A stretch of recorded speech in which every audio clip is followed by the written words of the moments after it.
Ya, Assalamualaikum warahmatullahi wabarakatuh. Selamat siang, salam sejahtera buat kita semua, nasabah-nasabah BNI Sekuritas di Semarang, di mana saja berada, karena saya tahu Bapak Ibu ada di wilayah Indonesia di mana saja ya, tersebar walaupun BNI Sekuritas Semarang, tetapi nasabahnya di mana-mana. Saya tahu ya, ada bukan hanya di Jawa, tetapi di luar Jawa juga banyak sekali, bahkan di luar negeri.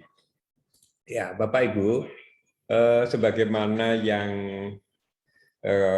kami rencanakan bahwa kami memberikan satu kesempatan ya, karena tujuan kami dengan grup itu ya, nasabah BNI Sekuritas Semarang adalah untuk memberikan satu pencerahan lah ya, pencerahan di mana kami berharap nasabah-nasabah BNI Sekuritas Semarang ini dari sisi pengetahuan akan bertambah ya, akan bertambah, sehingga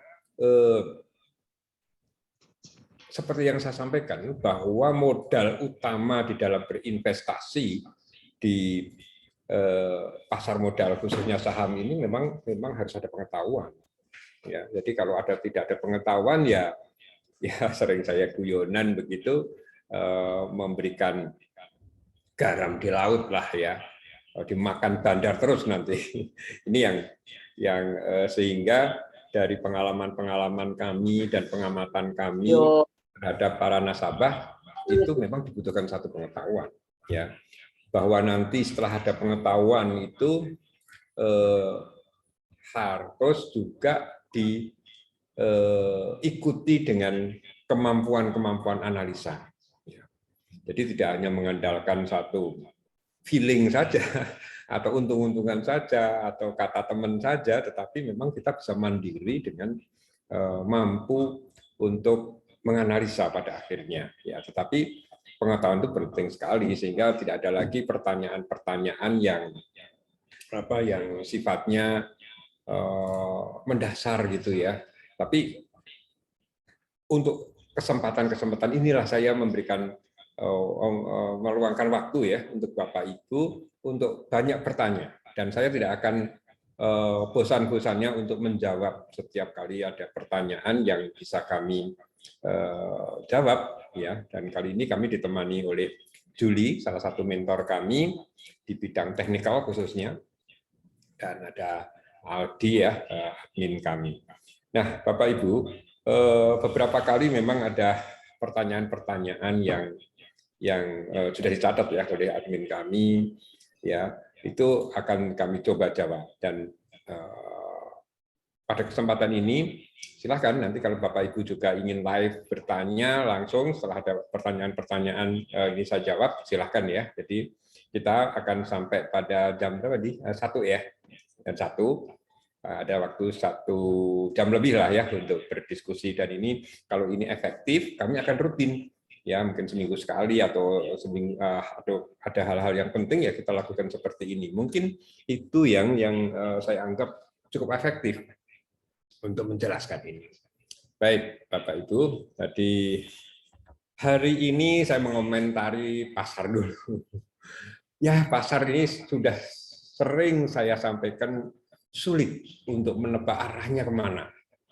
Ya, dulu itu saya sering mencoba mungkin banyak analis juga yang kalau pagi kita lihat Dow Jones dulu, wah Dow Jones plus, nanti kita plus, gitu kan. Dow Jones minus, kita minus, gitu. Oh ini minyak naik, wah nanti saham-saham minyak akan naik dan sebagainya ya. Itu ada satu acuan begitu, yang itu hampir mendekati.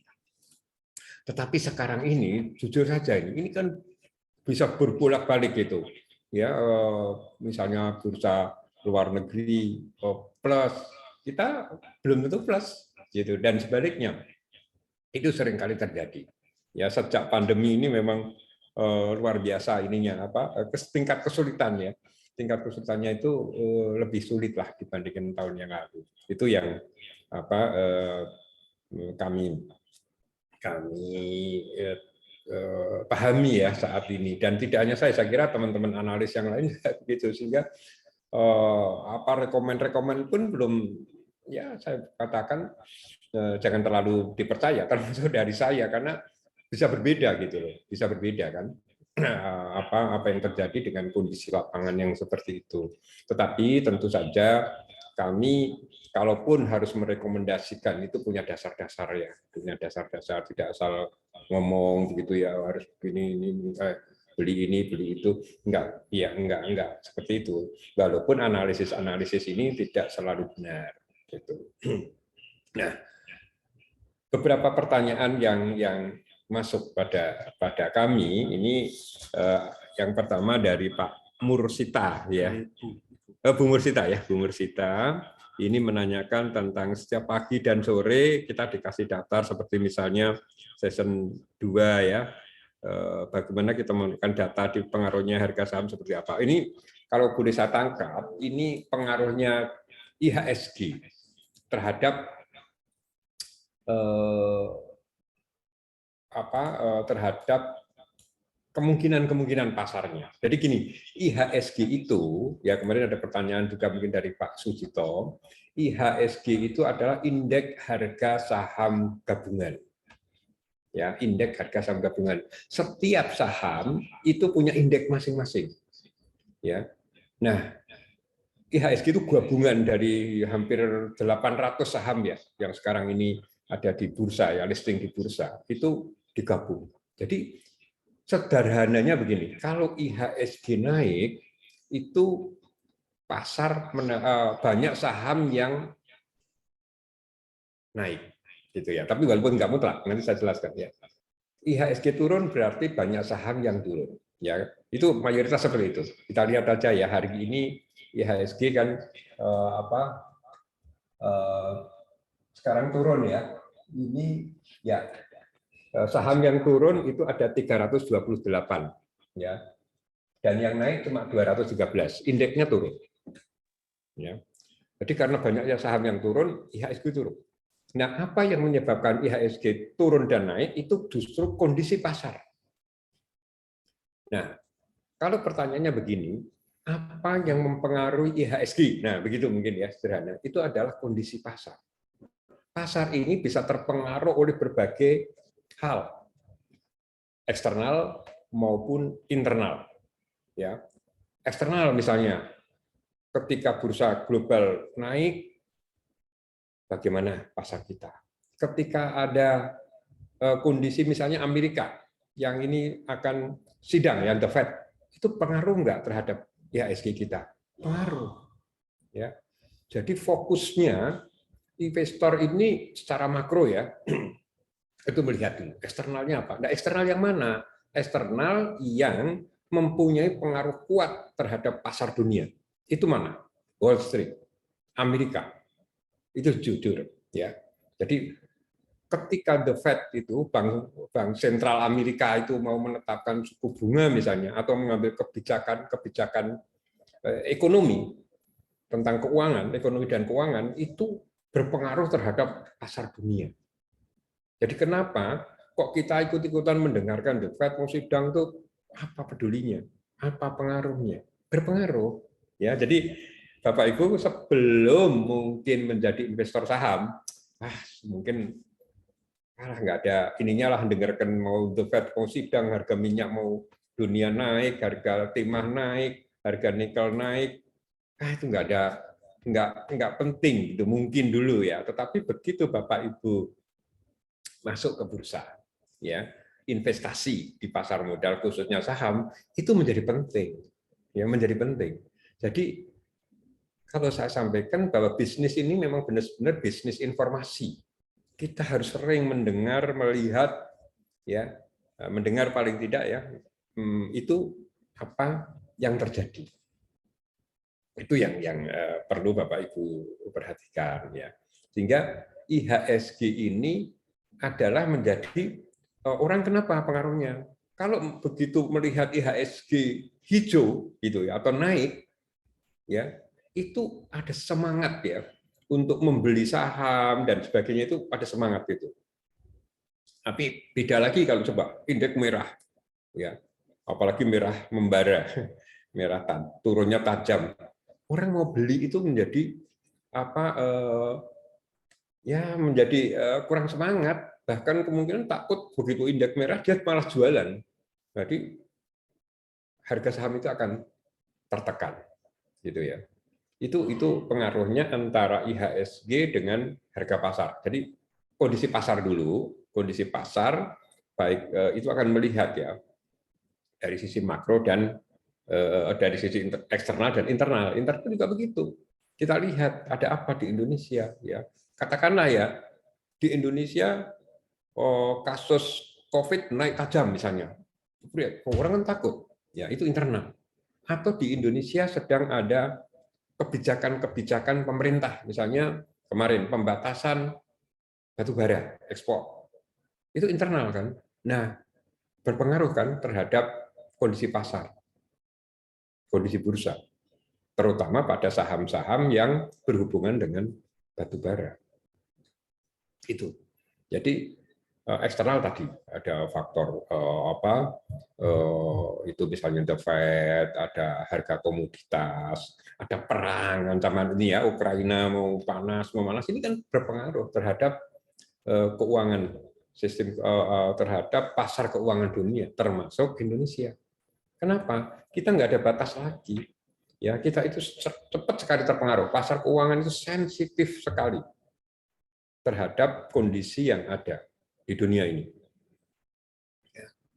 Ya, kalau kita cobalah di komoditas atau di barang-barang yang ada ya, seperti misalnya Jakarta harga minyak goreng naik, wah itu pasti Jawa Tengah cepat sekali menyesuaikan, wah gitu kan, ikut-ikut naik gitu. Nah ini itu pengaruh pasar, ya. Dan ini pasar keuangan itu sensitif sekali terhadap pengaruh yang ada di dunia. Nah, IHSG kembali lagi itu menjadi satu tolok ukur. Ya, naik turun itu adalah tolok ukur daripada perdagangan pada hari yang bersangkutan.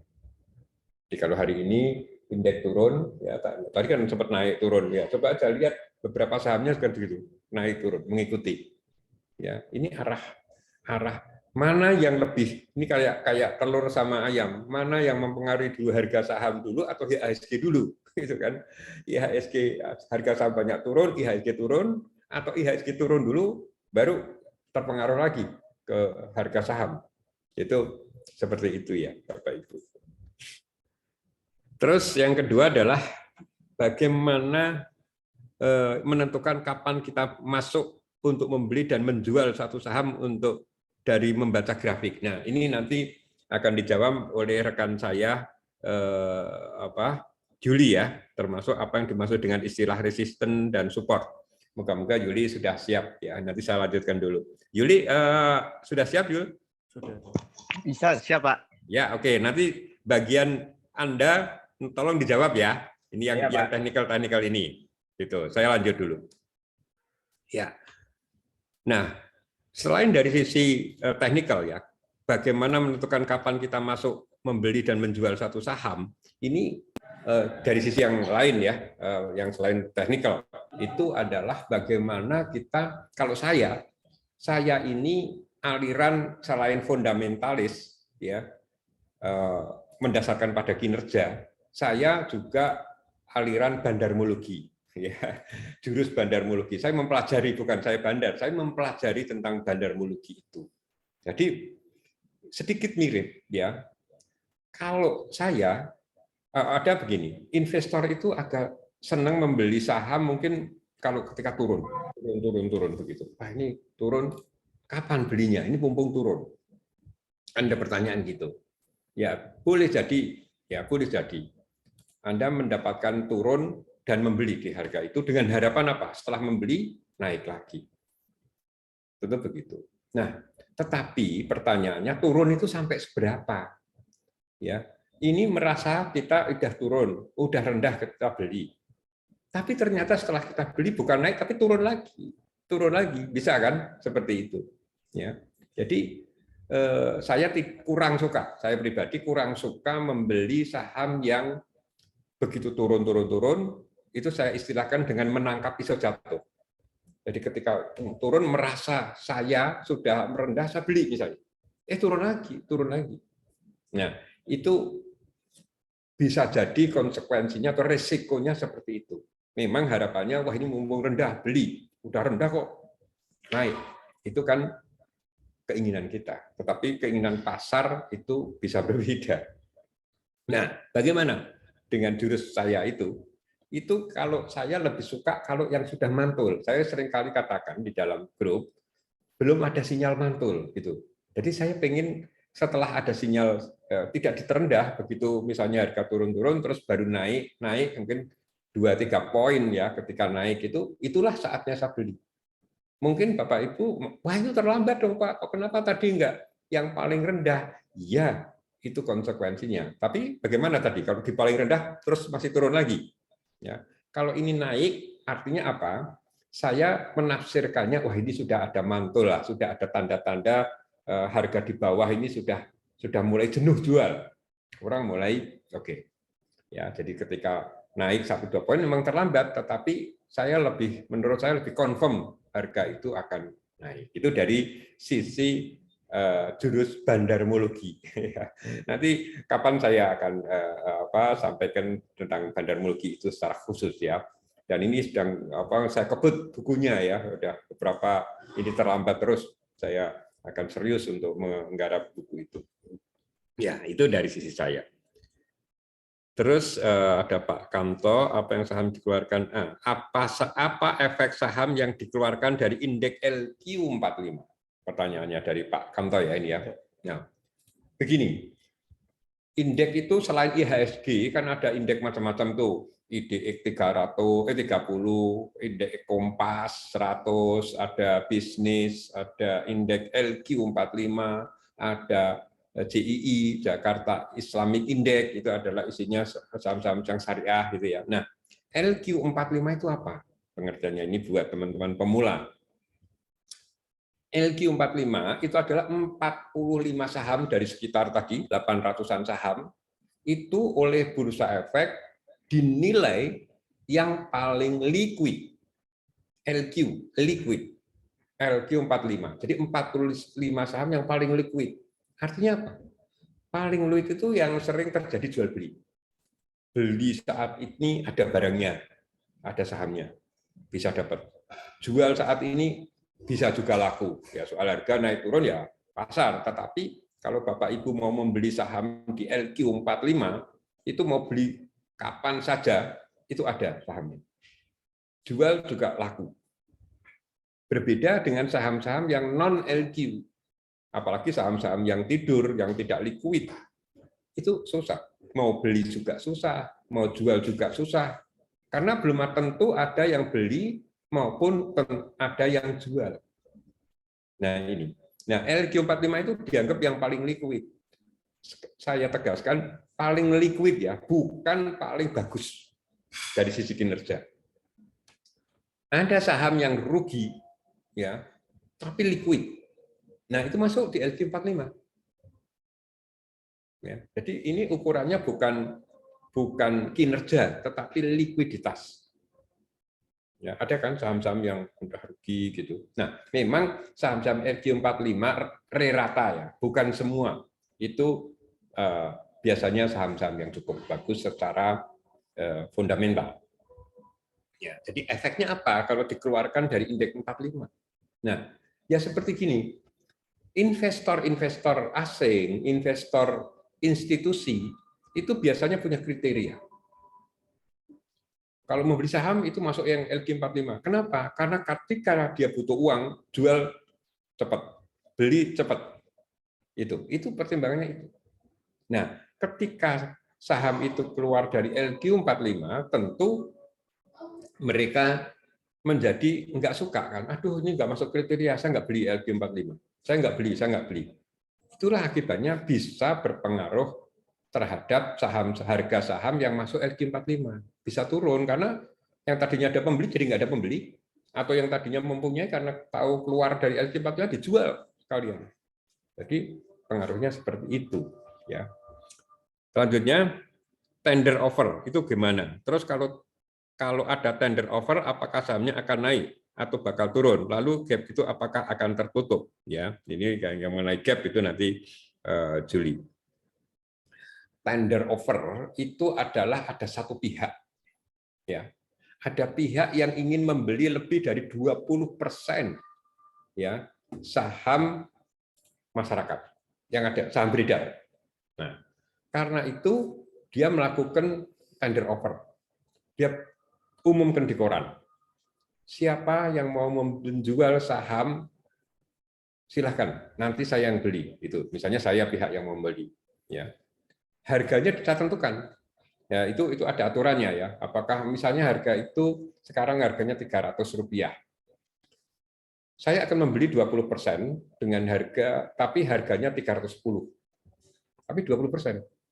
Nah, silahkan nasabah atau investor yang mempunyai saham tersebut itu menjual kepada saya, mengisi formulir dan sebagainya ya, lewat ada itu mekanismenya. Intinya ini saya sebutkan teknisnya nanti, tapi intinya itu. Nah, tetapi kalau gitu enak dong, saya jual aja kepada Pak Hari karena Pak Hari mau beli 310, sekarang harganya 300. Ya. Tapi kan saya ada batasnya, membelinya hanya pada jumlah tertentu, tidak semuanya. Jadi kalau semuanya menjual ke saya tentu nggak bisa. Saya hanya membeli pada jumlah yang sudah saya tetapkan. Itu ya, itu tender offer. Apakah sahamnya akan naik atau turun? Ya, itu nggak bisa dipastikan. Ya, nggak bisa dipastikan. Misalnya begini, misalnya nih, bisa naik, bisa turun. Misalnya naiknya begini. Misalnya ada satu yang mau membeli itu adalah satu pengusaha besar. Wah, mau membeli tender saham yang harga pasarnya 300, dia membeli di 325 misalnya. Nah, orang melihat, wah, ini pengusaha ini mau berani membeli dengan harga 325 padahal harganya 300. Nah, akhirnya orang membeli berebut di pasar kan. Wah, saya beli kalau gitu. Kalau dia aja membeli 325, maka saya mau berani membeli 305, 310, 315. Sehingga saham itu yang naik. Akhirnya kenapa?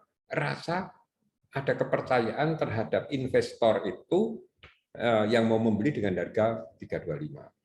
Bisa saja seperti itu. Ya itu adalah, tapi itu nanti secara psikologi ya, ada kepercayaan gitu ya. Itu nggak ada dasar fundamentalnya. Pokoknya dia mau beli. Nah, saham rugi pun lihat ya, waktu itu ada saham banyak kan saham yang diakuisisi, setelah diakuisisi naik. Ya, itu karena kepercayaan. Misalnya Zebra apa itu, beberapa perusahaan Arto gitu kan, setelah diakuisisi jadi naik. Terus pertanyaan selanjutnya Pak Widodo Suratno ya. Apakah setelah kode broker ditutup, bandar lebih mudah menggoreng saham? Ya, saya katakan bisa saja seperti itu. Makanya dulu ada beberapa pihak yang keberatan ya. Kalau saya sendiri yang menggunakan jurus bandarmologi juga, itu ya keberatan.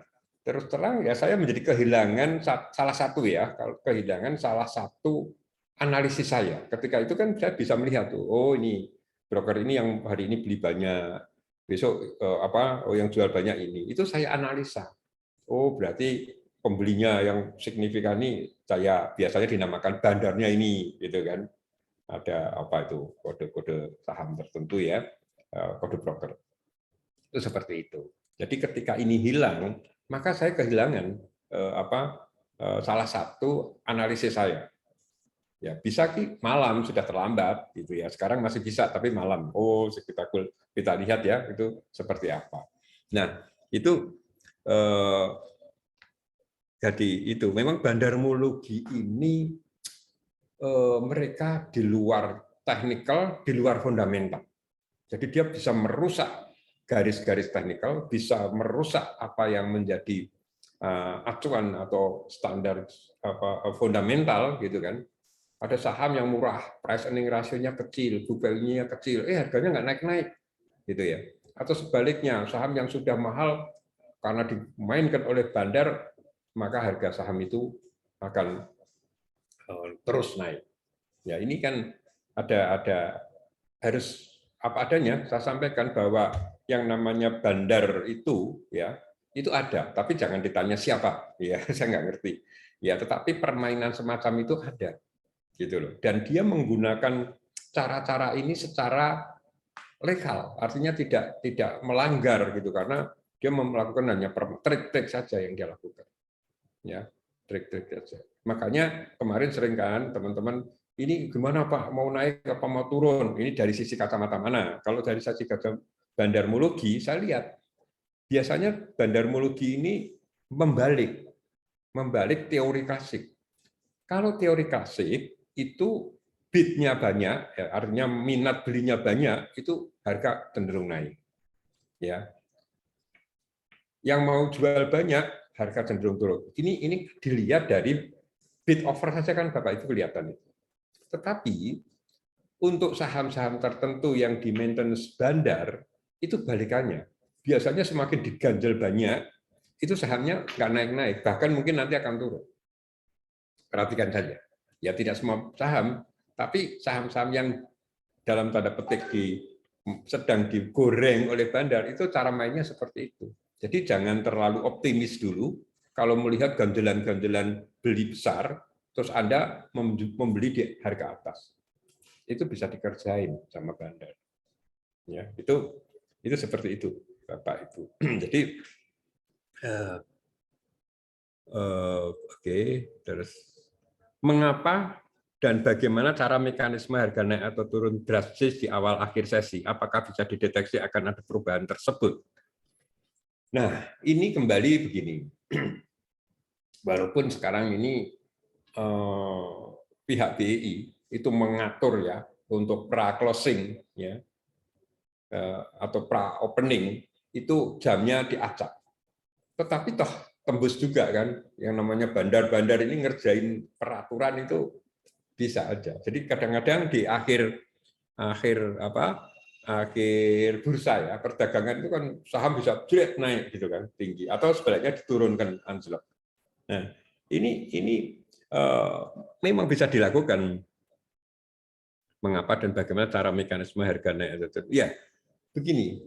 Kalau saya bandar nih, saya kan bisa tahu bahwa saham itu jam perdagangan itu akan tutup di antara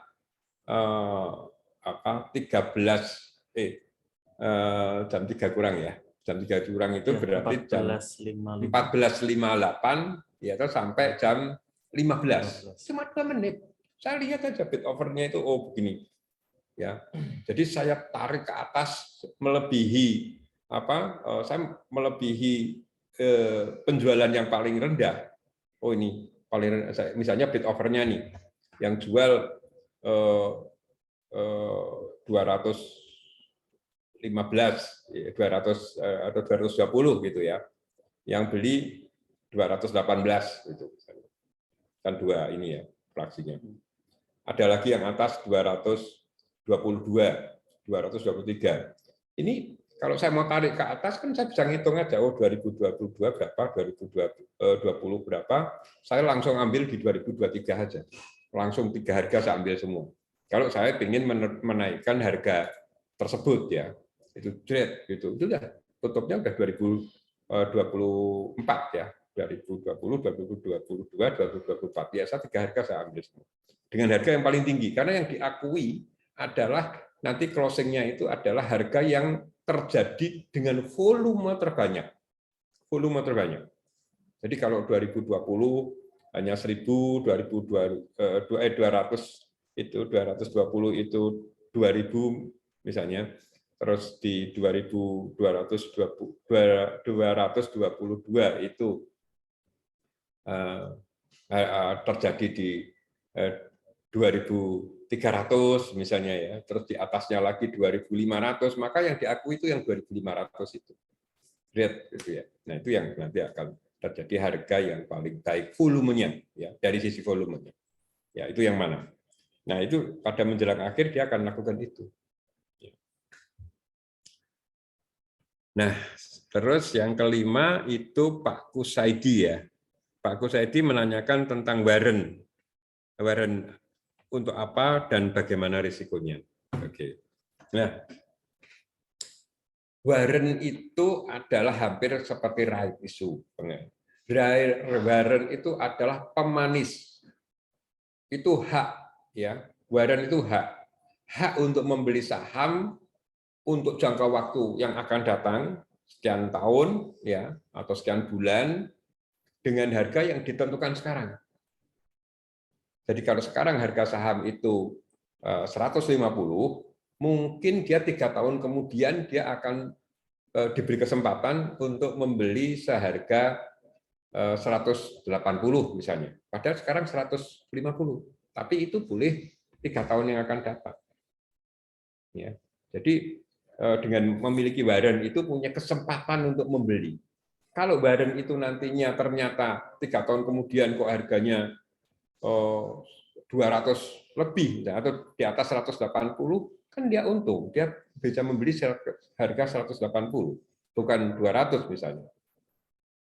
Nah, itu Warren. Atau mungkin pengertiannya Warren ini semacam voucher gitu ya, voucher yang dikeluarkan ya oleh emiten. Jadi kalau Bapak Ibu misalnya belanja di mall atau di Matahari terus dapat voucher misalnya. Kamu kalau dapat voucher ini bisa membeli barang-barang dengan harga biasanya lebih murah gitu misalnya. Atau kalau ya ditentukan kan harganya berapa di situ. Nah, artinya apa? Itu belum saham, itu hanya hak saja. Nah, hak itu, Warren itu bisa diperjualbelikan. Jadi kalau Bapak Ibu belum punya Warren, supaya mendapatkan hak untuk membeli saham tertentu tadi dengan harga tertentu dan jangka waktu tertentu, wah ini kok masih, misalnya ini jangka waktunya masih 3 tahun. Harga sahamnya sekarang sekarang. Saya siapa tahu ya, nanti pada 3 tahun yang akan datang harga sahamnya naik tinggi. Saya beli Warren-nya aja lah. Bapak Ibu beli Warren di pasar. Dari siapa? Dari yang mempunyai Warren. Karena Warren ini kan awalnya diberikan gratis pada pemegang saham yang memiliki sahamnya. Misalnya apa nih? Misalnya saham Bumi gitu. Bumi memberikan Warren. Ya. Nah, yang dapat Warren dari Bumi itu ya mereka yang pada saat itu mempunyai saham Bumi, yang lain yang nggak dikasih. Nah, nanti yang tidak punya ini beli di pasar, itu kan, beli di pasar. Ada yang harganya Rp2, ada yang Rp5, ada yang lebih mahal. Ya memang karena ini bukan membeli saham, ini membeli hak saja. Apakah bisa hilang? Resikonya gimana? Ya kalau mau jatuh tempo, ya, dan harga sahamnya itu sendiri, harga tebusnya itu di atas harga sahamnya, ya itu jadi resiko. Misalnya nih, Warren-nya dibeli dengan harga Rp10. Dengan membeli Warren Rp10 bisa membeli harga saham seharga 250. Ya, saham tertentu. Tapi ternyata pada saat akhir akan ada jangka waktunya itu, pada akhir jatuh tempo harga saham di pasar itu justru 240 atau di bawah 250. Ya ngapain mesti nebus? Ya kan? Ya mendingan beli di pasar aja. Ya itu Warren-nya jadi nggak ada harganya kan, hilang kan, nggak ada harganya. Ya udah itu adalah kerugian daripada Bapak Ibu kalau membeli Warren. Ya. Nah, Warren-nya itu bisa naik turun ya tergantung pada harga sahamnya, induknya. Kalau harga sahamnya naik, Warren-nya biasanya naik. Harga saham turun, biasanya ikut turun. Nah itu seperti itu. Tapi ya ini sangat spekulatif menurut saya. Tetapi ya itu adalah disesuaikan dengan jiwa Bapak Ibu ya, mau yang berspekulatif dengan harapan keuntungan yang tinggi, tapi resikonya juga tinggi pula.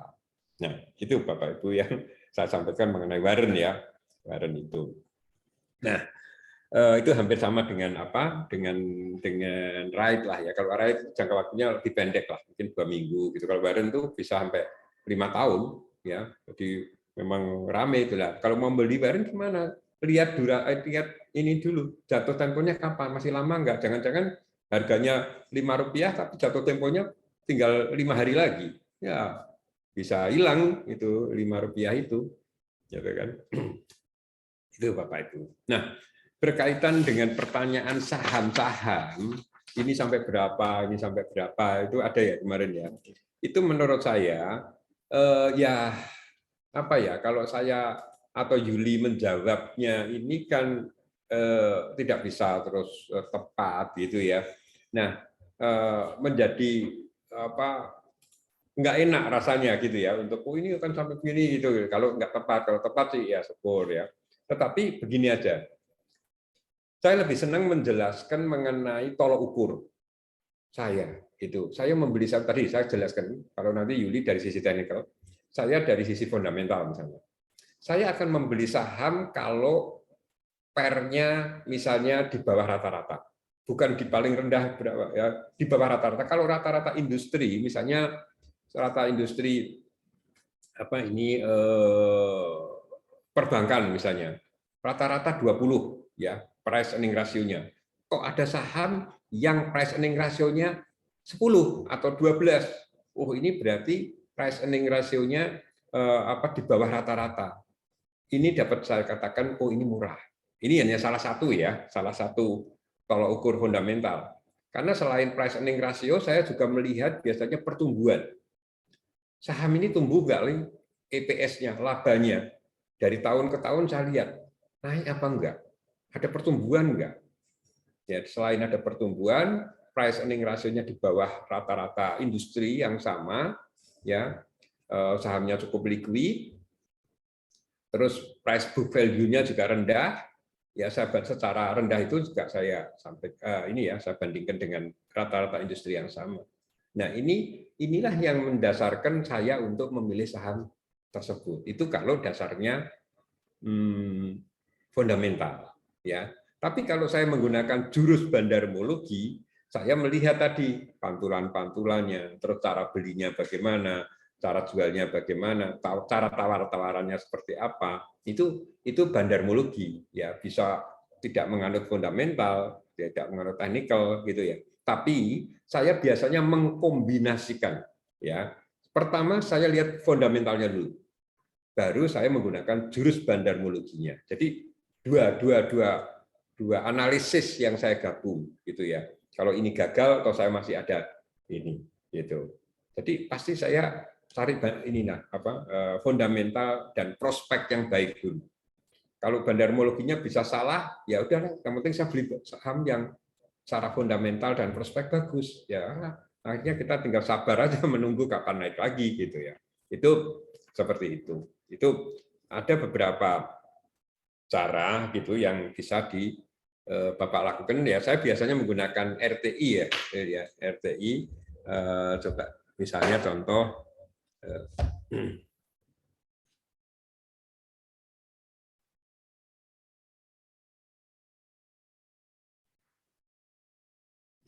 Oke. Nah, ya ini misalnya saya lihat saham aneka tambang gitu ya. Ya, ini kita lihat di case statistik ya. Nah, case statistik itu tahun 2021 ya, lihat itu kuartal 1 labanya Rp26 ya. Terus kuartal 2 22, kuartal 3 23. Nah, kalau disetahunkan itu EPS-nya 95 nanti. Kalau ini misalnya berandai-andai kuartal 4 sudah keluar, ini kan belum ya, kuartal 4 belum keluar. Itu 95 ini kan naik dibandingkan dengan tahun lalu yang 48. Jadi ini seperti itu. Ini artinya EPS-nya ada pertumbuhan untuk aneka tambang. Misalnya seperti itu ya. Tapi ini aneka tambang itu biasanya terpengaruh juga dengan harga tambang ya, emas, ada nikel gitu ya. Nah, dari sisi price earning ratio-nya ini 18,7 dan price book value-nya 2. Ya, ini aneka tambang. Sekarang kita lihat misalnya TINS ya, yang sama-sama BUMN. Ya, TINS seperti ini ya. EPS-nya juga tumbuh ya, dari setahun yang lalu malah rugi. TINS itu setahun yang lalu rugi. Tahun ini ya, ini kalau ini sesuai dengan ekspektasi, ini EPS-nya itu 110, dari rugi menjadi 110. Ini kan signifikan sekali ya. Nah, kita lihat kita lihat di grafiknya, ya selama taruhlah 3 tahun ya dibandingkan tadi. Nah ini kan 3 tahun ya kita lihatnya, ini kan naik ya. Ini dari sisi harga ya.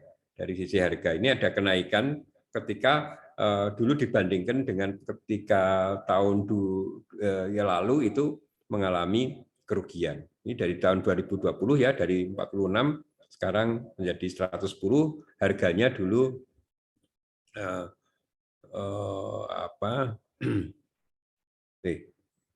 dari ini kira-kira bulan Maret itu harga tins itu masih sekitar di bawah 400. Ya, di bawah 400. Ini kalau kita lihat secara setahun yang lalu atau hampir 2 tahun ya, 2 tahun yang lalu itu tins itu sudah tumbuh banyak. Tetapi kalau dibandingkan dengan Januari ya, awal tahun itu 2021 kan memang turun. Apalagi kalau kita bandingkan, nah ini kan setahun yang lalu itu kan turun. Tapi kalau 2 tahun yang lalu itu naik tins itu ya, seperti itu. Ya. Lagi misalnya poli. Kalau dari sisi statistiknya, ya ini seperti ini, merah masih membara, tetapi lihat ya, ruginya semakin kecil, ya bukan laba, tapi ruginya semakin kecil. Ini juga pertumbuhan menurut saya. Jadi bukan hanya laba terus naik. Ini rugi, tapi ruginya semakin mengecil. Nah, ini yang kenapa, dan poli ini ya terus terang saya masih memperhatikan rumor ya, belum informasi pasti, rumor tentang restrukturisasinya. Jadi kenapa kok saya tadi trading poli misalnya gitu, karena saya berharap, dan itu poli itu sudah ada gerakan-gerakan yang coba itu kalau setahun yang lalu poli ini kan seperti ini. Ya, naiknya kan coba dari sekitar 50-an rupiah itu kan, itu menjadi 100%. Nah, saya kira tidak memungkinkan harga saham itu bergerak kalau tidak ada dasar-dasar. Sekalipun itu rumor. Ya, rumor. Jadi begitu. Nah, tapi rumor yang logik gitu. Memang ini penyakitnya di hutang. Kalau hutangnya poli ini jadi restrukturisasi, saya katakan itu akan menjadi perusahaan yang luar biasa. Ya, luar biasa. Ini harga nominalnya itu, ya poli ini harga nominalnya itu masih 1.000 itu. 10.000 ya. 10.000. Coba ya bandingkan dengan harga sahamnya. Jadi teman saya secara guyonan bilang, wah ini lalu restrukturisasi 600 ini Pak. Ya boleh-boleh saja, ini kan boleh. Kenapa? Ya ini nominalnya aja kecil, nanti kalau restrukturisasinya berhasil apa enggak naiknya signifikan. Ya wis, aku 200 ya wis seneng kalau saya ya. Jadi ya, tapi di saham ini tidak ada yang tidak mungkin. Dan Anda bisa lihat saham yang naik ribuan persen pun ada toh setahun. Nah ini apa? Kenapa bisa begitu? Pasti ada alasan-alasannya, apakah itu ada aksi korporasi atau akuisisi ya itu. Nah, saya biasanya mendeteksi selain rumor-rumor ini, gaung-gaung ini juga rencana-rencana, adakah rencana RUPSLB, rencana pemegang rapat umum pemegang saham luar biasa. Ya. Nah, disitulah biasanya kalau ada saham yang akan ada rapat ini pasti ada yang penting. Ya, ingat ya, ini sederhana sekali. Anda baca, ada RUPSLB saham apa, tanggal berapa. Ini perhatikan aja. Ya, itu cenderung ya, bukan emas pasti. Itu ada gejala nanti harga yang naik. Jadi banyak hal ya sebetulnya pendekatan-pendekatan untuk mendeteksi harga itu bisa naik atau turun gitu ya. Tapi inilah seni. Saya bilang pasar modal itu seni. Siapa yang sering membaca, otak-atik gitu ya. Itu ya insya Allah lah ya akan berhasil gitu. Itu dari saya. Ini masih ada Yuli, silakan Yul ditambahin khususnya yang tadi bicara mengenai teknikal ya, dan boleh ditambah-tambah Yul mengenai teknikal apa, karena Bapak Ibu tuh belum ini ya, belum pernah ada pelatihan teknikal sendiri. Nah, next kita akan adakan terus. Terima kasih Yuli, silakan Yul. Iya Pak. Tadi ada pertanyaan dari apa Bu? Mana tadi Bu Mursita ya tentang apa support dan resist. Jadi sederhananya mungkin tadi sudah saya kasih contoh di di ACES. Ini mungkin nanti ini kelihatan ya.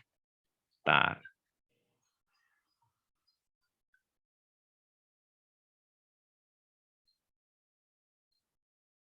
Loh, nggak mau. Nah, sebentar saya clear dulu. Intinya kalau yang resist itu adalah yang di atas, yang support itu di bawah. Terus cara menentukannya itu biasanya kita menghubungkan titik-titik. Misalnya bayangannya itu ya lantai sama atap lah ya. Atap itu resist, lantai itu support. Jadi misalnya ini sudah kita ketemui, ini satu nih resist. Ini kan pasti resist ini. Nah, terus karena dia nggak sanggup tembus ke atas, menembus atap, dia turun menuju ke lantai. Nah, ini sekarang lantainya. Nah, lantai dia nggak tembus, mantul lagi menuju ke atap. Nah, ini atapnya. Ini turun lagi menuju lantainya. Naik lagi menuju ke atap. Nah, begitu seterusnya. Nah, titik-titik ini sederhananya kalau kita tarik garis, kita hubungkan aja.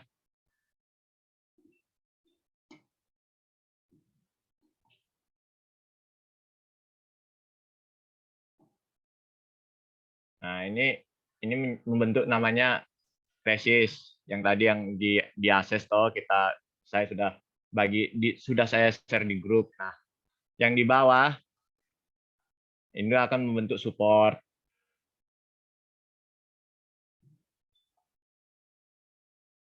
Nah, sederhananya begini. Tadi kan mantul. Nah, sudah di bawah ini apa di 1000 berapa tadi 1200 ke bawah dia mantul. Nanti ya kira-kira kalau sesuai dengan pola ini maka kira-kira ya nanti dia pergi ke 1345 berikutnya. Itu secara sederhana intinya kalau resist itu bayangkan aja atap, ini atap. Terus kalau support itu bayangkan aja lantai, ini lantainya.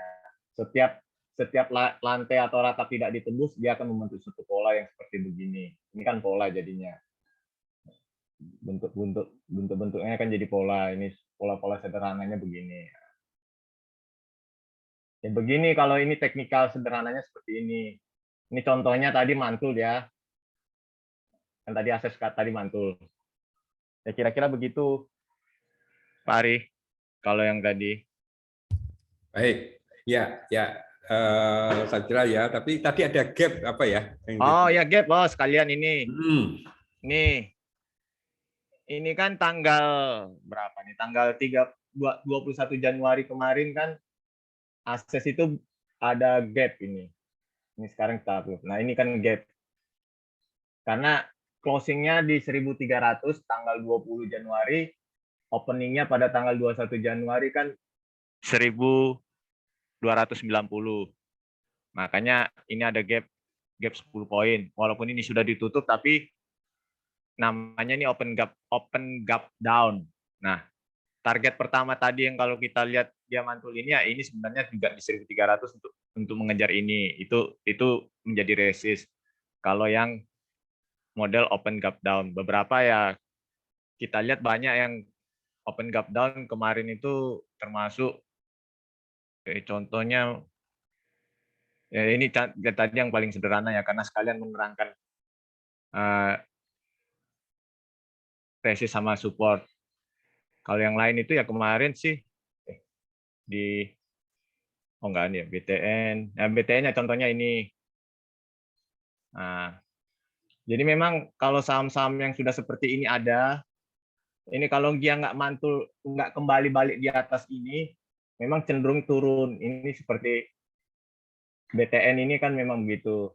Ini kalau mau ditanya, memang harus hati-hati. Ini kan 2 kali BTN bikin open gap down. Ini pertama, ini yang kedua, ya akhirnya turun terus toh. Memang sekarang pun turun lagi toh 15 berapa 15.65 kalau nggak salah yang terakhir. Nah ini contoh-contohnya kalau open gap down. Ini masa-masa yang sekarang kebanyakan open gap down. Tapi nanti kalau yang bulan-bulan Oktober biasanya banyak malahan open gap up, itu aja. Contohnya Pak Ari. Ini contoh yang bagus ya BTN ini. Apalagi ya tadi ya? Bagaimana menentukan kapan kita bisa masuk membeli dan menjual satu saham dari membaca grafiknya tadi? Ya ini sederhananya seperti tadi. Kalau dia membentuk pola ya tadi yang akses lah ya, yang paling sederhana sih akses. Ini kan kita tadi kan ini kan kemarin akses itu sampai 1.200. 1.900 ini 1.200. Nah hari ini kan mantul. Nah, kalau mantul kan berarti dia sesuai pola ini, sesuai polanya yang nanti kalau mau dijual ya minimal di 1.300 yang open gap down ini, atau nanti kalau dia kuat ya 1.350. Ini aja kalau diikut polanya. Ini kalau yang bentuknya seperti ini, ada yang kadang-kadang bentuknya mendatar. Yang mendatar kira-kira, ini mohon maaf, ini ada tetangga lagi motong pohon pula. Kemarin itu BNI. Nah, kalau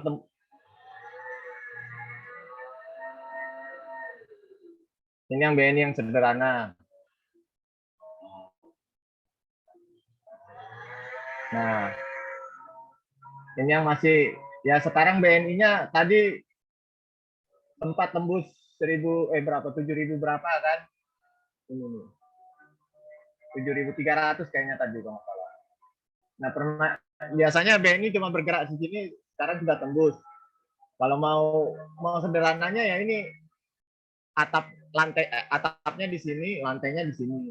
Nah, posisi sekarang kalau BNI ya harusnya dijual karena masih hari pertama tembus 7.275 itu. Ini yang model istilahnya konsolidasi lah. Atau yang paling bagus tadi ini Mika.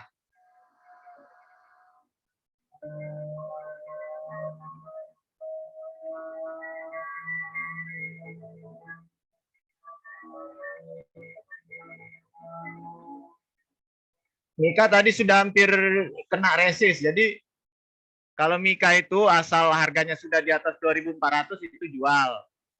Ini 2 hari beruntun dia terbang.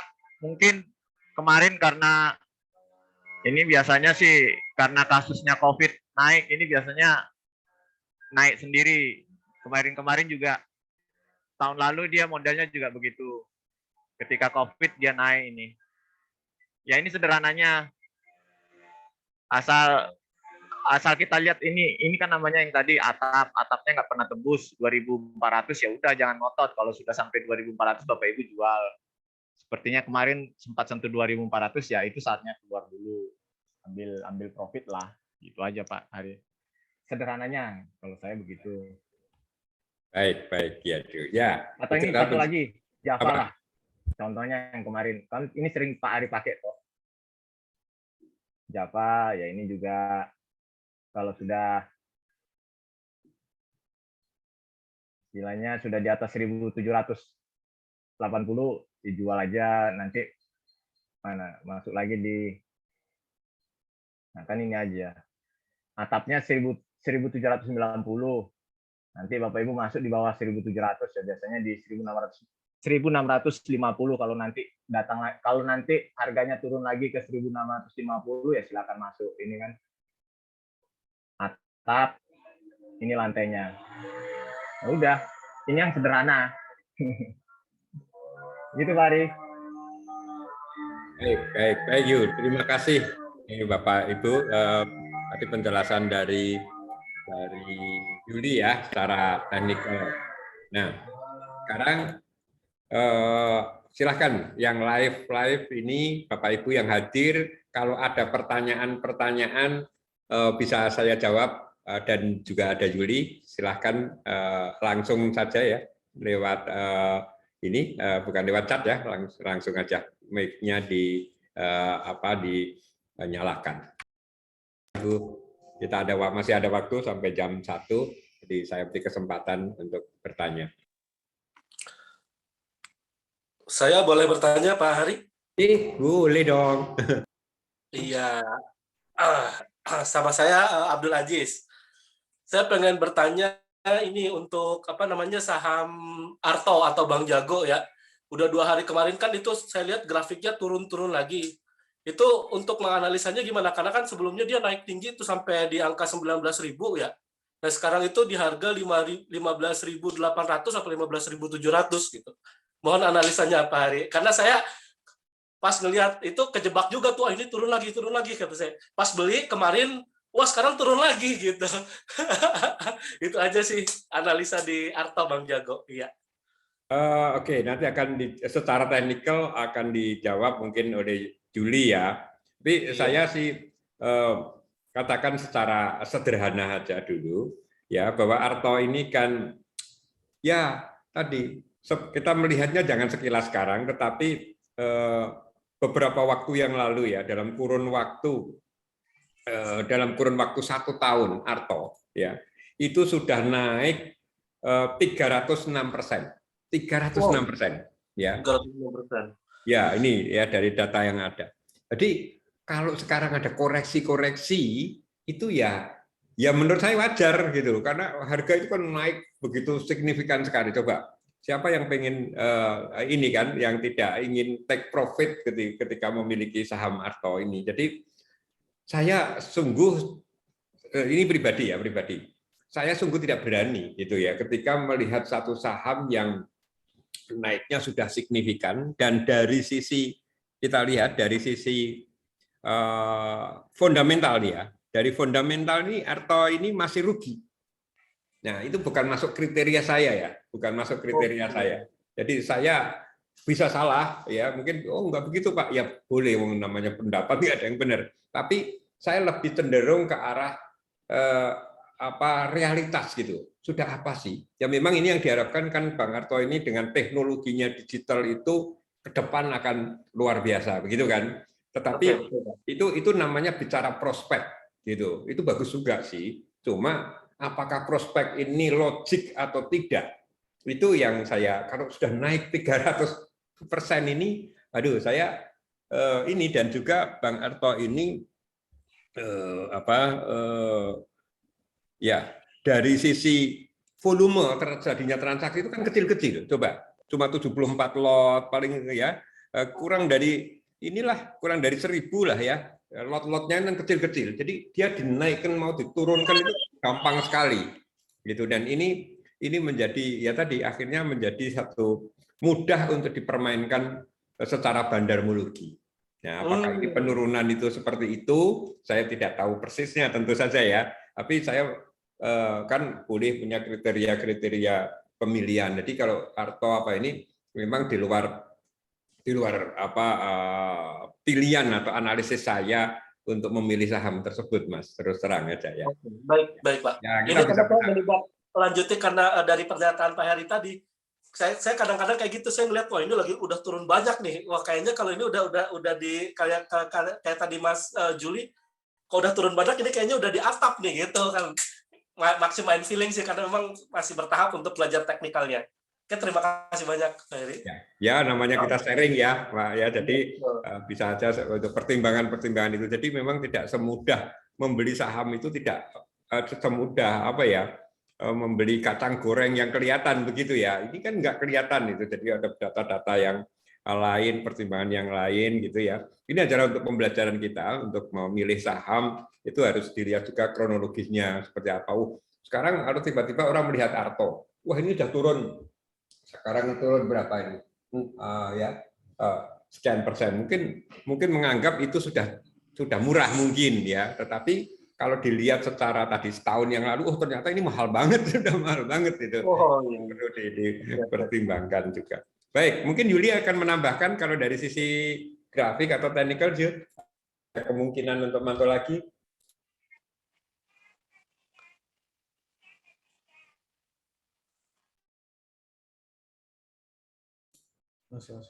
Ya. Oke, kita dengarkan mungkin Juli akan ada komen dari sisi teknikal. Lupa unmute. Ini kan kemarin naiknya itu kan karena ekosistemnya Goto, Gojek sama apa Tokopedia gabung. Nah, kalau mau dilihat itu ya waktu bulan akhir 2020 lah, kan tahun 2021 itu kan isinya momen-momen bank digital, salah satunya ya Arto. Makanya kalau mau lihat ya tolong jangan dilihat yang jarak hari 3 bulan atau mulai dari Januari kemarin. Cobalah lihat dari bulan awal 2021 atau akhir 2020, karena 2021 itu isinya kan di-push terus tentang bank digital, apapun yang namanya berbau digital itu terbang semua. Contohnya Arto, terus Agro sendiri, ya nggak karu-karuan. Seperti Pak Ari juga bilang tadi, ini belum ada yang menghasilkan laba yang signifikan. Sebenarnya jelek, tapi karena dikasih bumbu ini bank digital, akhirnya terbang semua. Nah, Arto kan sampai terbang hampir 700%. Kalau mau dilihat dari hanya bulan berapa dari itu sampai hampir 700%. Ya kalau 700% ya wajar lah pada take profit di posisi sekarang ini. Sekarang kita lihat yang ini ya, mulai dari bulan Agustus 2021. Nah, kemarin kan juga waktu ditanya di grup saya udah bilang juga kalau 19.000 ini tidak kuat, tidak bisa tembus lagi. Ini kan atap. Ini kan atap. Nah, kalau 19.000 tidak kuat, ya jangan maksa. Karena memang sebelumnya ini memang ada target polanya, namanya pola inverted and shoulder. Memang waktu itu banyak yang bilang ini bisa sampai ke 21.000. Tapi saya bilang juga, ini kan 19.000. Ini kan namanya atap. Nah, atap ini kalau nggak bisa ditembus kan selalu ke bawah. Dan ini terbukti. 19.000 nggak kuat turun, 19.000 nggak kuat turun, terus 19.000 nggak kuat turun lagi kan sampai tembus ini. Nah, kalau mau ditanya berapa targetnya, ya biasanya ini namanya polanya pola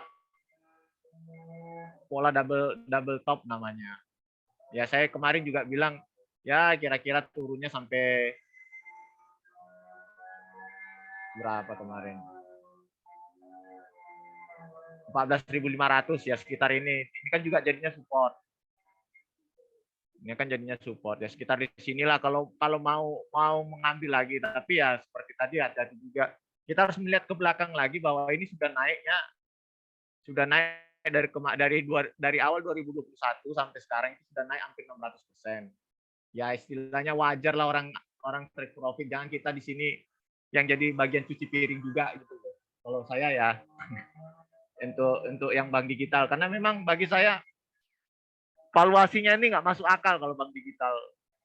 Pernya juga luar biasa, nilai bukunya juga luar biasa.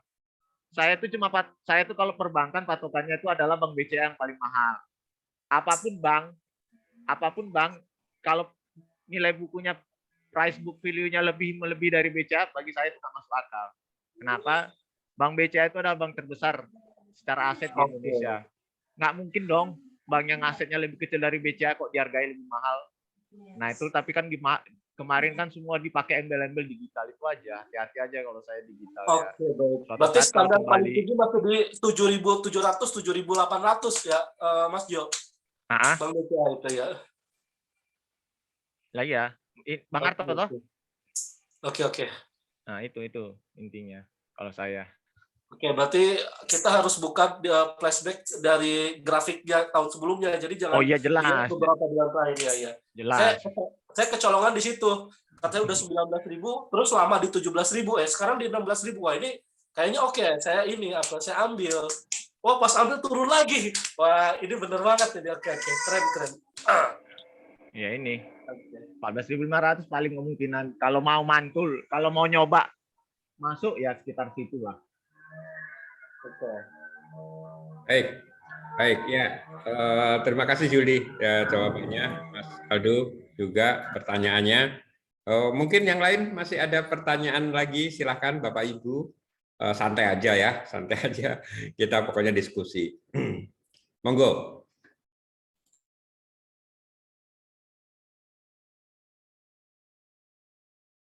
Langsung kalau bisa dinyalakan mic-nya dan kamera lebih baik, tapi kalau mau suaranya saja juga boleh. Ada kami dan Juli bisa meluangkan waktu. Pak Hari, saya aja Pak Hari kalau Ya, gitu, Pak ya, Hari. Bu Nimas. Selamat siang, Bu Nimas. Selamat siang Pak Hari, selamat siang Pak Jo. Saya yang sering tanya ke Pak Jo ini. Halo, selamat siang Pak Joy. Ya Pak Hari. Selamat siang, Bu. Ya. Oh iya. Monggo, Saya soalnya sering tanya ke Pak Joy. Gini Pak, saya karena kita masih pemula ya, kadang kalau dikasih ilmu banyak brek itu kan kadang masih bingung, atau mungkin seperti Pak Jo tadi ngasih penjelasan teknikal grafik-grafik gitu kan juga kadang kita dapatnya data grafik itu dari mana gitu kan masih dari mana ya kok kayak Pak Jatmiko itu bisa dapat grafik atau gitu-gitu kayak kita yang pemula-pemula belum sampai ke sana belajarnya kadang. Makanya mungkin ya akhirnya kita merepoti Pak Joy sering tanya-tanya seperti itu. Jadi harga jual tertinggi berapa Pak Joy gitu. Maaf ya Pak Joy. Jadi sementara nanya gitu karena ilmu kita sambil berjalan. Kayak saya itu kan masih nyambi sambil kerja gitu. Jadi ya masih belajar Pak Joy. Mohon maaf mengganggu terus saya. Itu aja Pak Ari. Itu aja Ya, Pak Bu Ari. Nimas, ini usulan yang baik ya. Saya tangkap ya. Dan ini mungkin tidak hanya Bu Nimas, tapi mungkin Bapak Ibu yang lain. Jadi memang benar.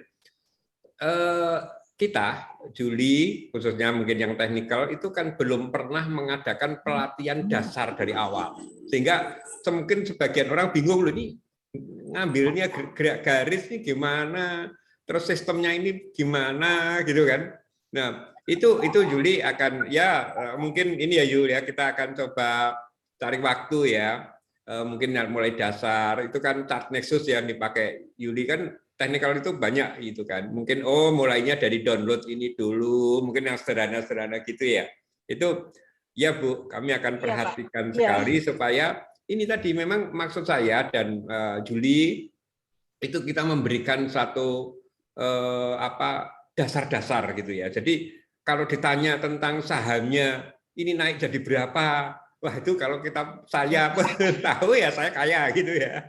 Jadi semua dasarnya apa toh gitu aja yang penting sehingga nanti ya itu saja Pak, kan saya nanyanya itu berdasarkan analisa teknikalnya Pak Joy aja. Misalkan kalau bleset atau gimana ya kita nggak apa-apa kok Pak, kan kita ngerti bahwa dasar teknikal itu kan pasti ya kadang nggak berhubungan dengan pasar gitu kan, dengan situasi pasar maksudnya itu. Kalau dasar teknikal itu ya berdasarkan dasar grafik data yang dimiliki. Tapi itu paling tidak itu menjadi panduan gambaran kita Pak, nggak apa-apa. Jadi maksudnya itu Pak Jo nggak enak setelah saya ngasih target jualnya sekian itu ternyata meleset, itu juga kita juga nggak masalah juga, soalnya kan memang Pak Joy memberikan gambaran itu berdasarkan data teknikalnya, jadi secara ilmu teknikalnya, secara dasar grafiknya gitu ya, kita maklumi kalau ternyata pasar itu tiba-tiba ada ini berat gitu ya, kita maklum Bapak Ari.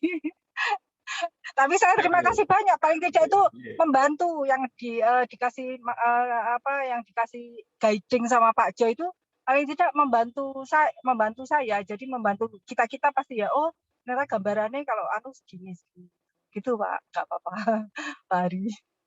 Bu Nimas, jadi ya memang begitu. Saya terima kasih ya Bu Nimas, Bu Indah, semua ini ya bapak-bapak yang lain yang bisa memahami gitu ya. Jadi begini, ya bisa benar, bisa salah kalau ditanya mengenai target-targetnya ya. Tapi kalau pendekatannya, ilmunya, insya Allah kami melakukan benar gitu ya. Jadi ini yang benar itu seperti ini. Tapi bahwa prakteknya salah, ya harganya, yaitu karena harga itu kan dipengaruhi oleh berbagai faktor pasar, ya. Eksternal pasar gimana, dunia gimana kan Pak.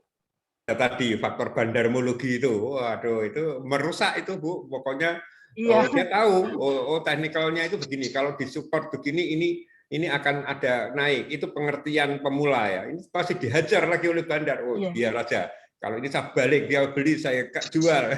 Itu masih ada loh, seperti itu. Makanya biasa lengkapi nanti dengan bandarmologi supaya kita tahu ini jebakan atau beneran gitu kan. Karena bandar itu pakai kerjanya cuma satu, intinya menjebak. Gitu aja, menjebak supaya kita terjebak di sana.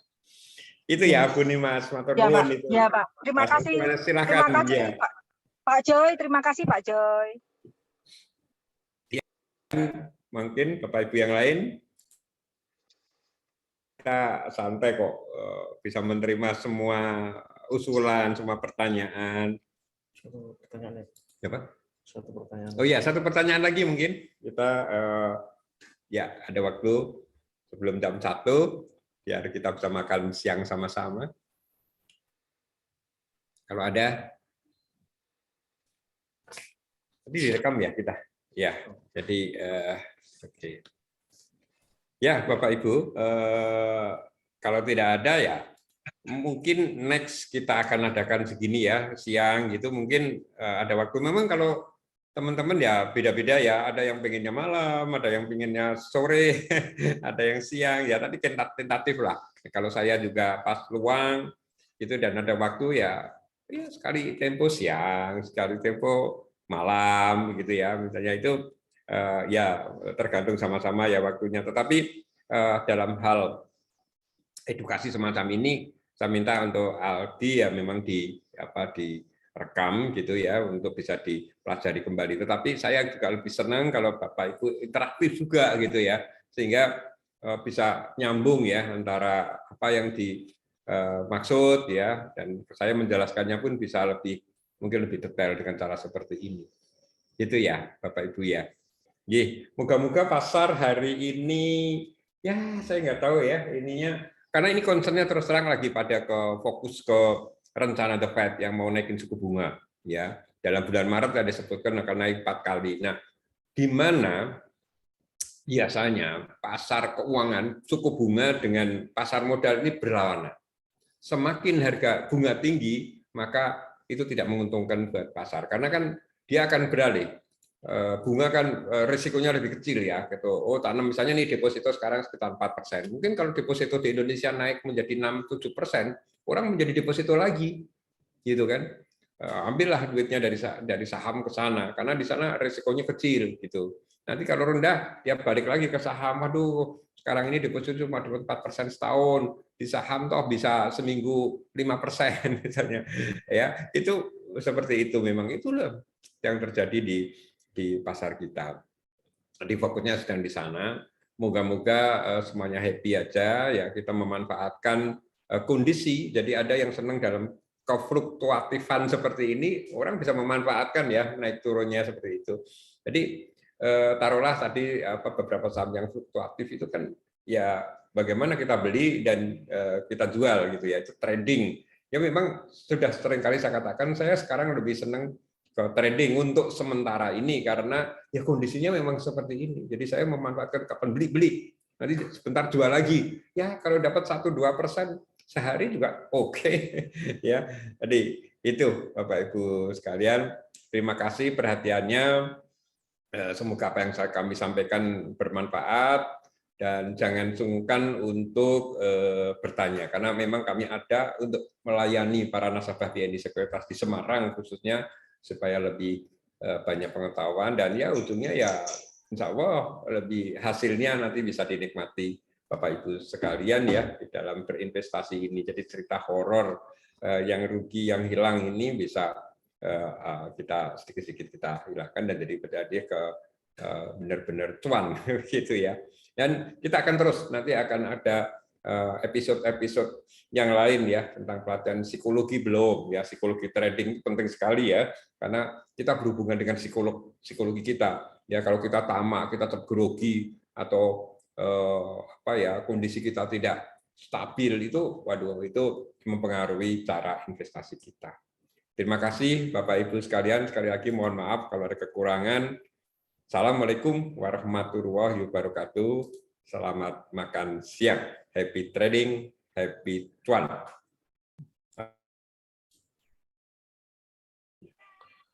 Waalaikumsalam warahmatullahi wabarakatuh. Terima kasih banyak, Pak. Terima kasih Pak Hari, terima kasih Pak Jo. Ya, sama-sama Ibu, Bapak Ibu. Terima kasih Pak Hari, terima kasih Pak Jo. Terima kasih Pak Hari dan Pak Jo. Ya, atas jangan informasinya. sungkan-sungkan untuk bertanya Bapak Ibu.